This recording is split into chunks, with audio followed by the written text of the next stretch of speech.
Commencer cette revue de la presse, Daniel, par un anniversaire historique qui est célébré dans les quotidiens israéliens ce matin. Et oui, effectivement, il s'agit du 75e anniversaire du vote du plan de partage de la Palestine mandataire. C'était en effet le 29 novembre 1947 au sein de l'Assemblée générale des Nations unies à New York. 33 pays avaient voté en faveur de ce plan de partage qui accordait un État juif au peuple juif 2 ans à peine après la fin de la Shoah et un État arabe aux Arabes palestiniens.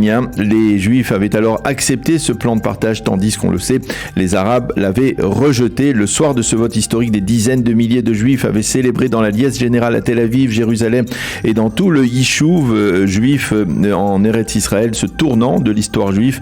Mais dès le lendemain, les Arabes attaquaient le futur État juif, marquant le début de la guerre d'indépendance 75, titre en bleu et blanc le Yediot Ahronoth ce matin en manchette en nous montrant une photo d'époque des célébrations de ce vote qui, 6 mois plus tard, allait permettre à David Ben-Gurion de proclamer la création de l'État d'Israël. Et à cette occasion, ce matin, le grand rabbin Israël Meirlo, qui fut le plus jeune rescapé du camp de Buchenwald, écrit un éditorial. Oui, un éditorial dans le Yediot Ahronoth dans lequel il se remémore cette journée qu'il a vécue. Je me souviens d'abord des rues vides parce que tout le monde était à l'écoute de la radio qui égrenait le vote des pays.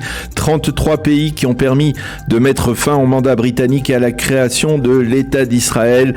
Je me souviens ensuite des clameurs de joie, des milliers de gens qui descendent dans les rues pour danser et fêter ce résultat. Beaucoup étaient des rescapés de la Shoah, beaucoup portaient un numéro marqué sur le bras, souvenir d'Auschwitz, et soudain, nous avons compris que nous avions un État et que pour la première fois depuis 2000 ans, nous n'étions plus à la merci des nations du monde. Impossible de décrire une telle joie, jamais nous ne pourrons oublier cette nuit-là. C'était il y a 75 ans. Aujourd'hui, je regrette que nous ne sachions pas apprécier ce formidable cadeau que nous avons reçu alors. Si nous le savions, eh bien, nous cesserions de nous plaindre et nous serions heureux de notre sort actuel, dixit le grand rabbin Israël Meirlo. Alors on va revenir à présent à l'actualité du jour, Israël face à ses problèmes et ses menaces. Et oui, effectivement, et ce matin, ces menaces s'inscrivent en manchette du Israël Hayom qui titre « La Judée-Samarie au bord de l'explosion ». Le quotidien gratuit souligne que la direction palestinienne est embourbée dans des rivalités internes et l'escalade de la violence risque de se poursuivre. Une donnée effrayante, selon les forces de sécurité israéliennes, plus de 500 attentats terroristes ont été déjoués depuis le début de l'année, tandis que le nombre d'attaques a considérablement augmenté. Seul point rassurant du point de vue sécuritaire, il n'y a pas de soulèvement populaire et la population palestinienne ne descend pas dans les rues. Peut-être, écrit Lilar Chouval ce matin dans son éditorial, parce que la protestation populaire s'exprime non plus dans les rues comme c'était le cas lors de la première et de la seconde intifada, mais cette fois dans les réseaux sociaux. Au chapitre sécuritaire, toujours un mot de cette enquête préoccupante sur le syndrome de stress post-traumatique des soldats de Tsahal. Oui, selon cette enquête réalisée par un expert israélien du post-traumatisme et dont les extraits sont publiés ce matin dans le Israël Hayom, 93% des soldats des unités combattantes de Tsahal sont confrontés après leur service à des événements susceptibles de provoquer des états post-traumatisants. 65% ont vécu cet état de post-traumatisme léger, 14% ont été gravement traumatisés et les responsables de cette enquête appellent le gouvernement à offrir à ces soldats des traitements adéquats pour lutter contre ces post-traumatismes. Et puisque nous parlons de phénomènes de stress post-traumatique, les quotidiens publient ce matin les résultats édifiants d'une enquête du contrôleur de l'État.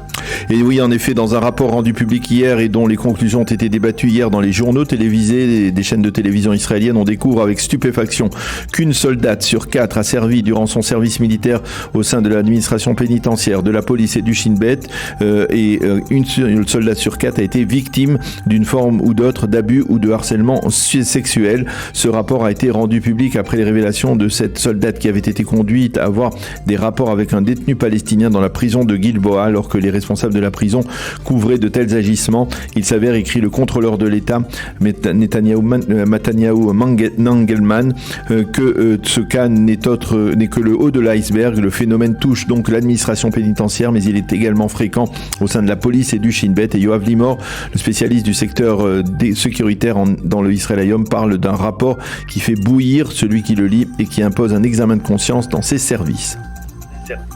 Et puis ce matin, vous nous le dites, Daniel, la page éditoriale du Haaretz brille par son parti pris et par ses analyses que vous jugez à sens unique. Et oui, en effet, les principaux éditorialistes du quotidien de l'extrême gauche israélienne reviennent quasiment tous sur l'affaire du coup de poing porté par un soldat de la brigade de Givati, un militant soi-disant pacifiste, vendredi dernier à Hebron pour Avner Gvariaou. Le combat pour Tel Aviv doit commencer à Hébron.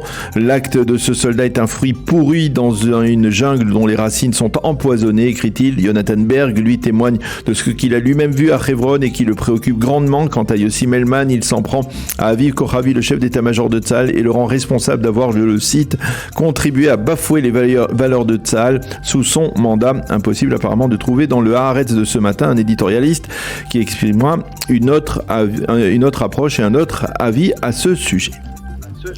Enfin, pour terminer sur une note plus optimiste, le site N12 nous révèle que 7 restaurants israéliens figurent aujourd'hui dans la liste du Quai d'Orsay. Et oui, il s'agit de la liste des meilleurs restaurants au monde qui a été réalisée par le ministère français des Affaires étrangères. Elle repose sur les conclusions de 200 guides culinaires à travers le monde, y compris le guide Michelin. Et désormais, dans cette liste prestigieuse, on peut trouver 7 restaurants israéliens comme le OCD, le Salon Meshaya, le Mentare. Le chef israélien du restaurant OCD, Raz Rahab, a été d'ailleurs sélectionné comme étant le chef cuisinier le plus prometteur de l'année 2022 et il ne cache pas sa fierté d'avoir été ainsi distingué.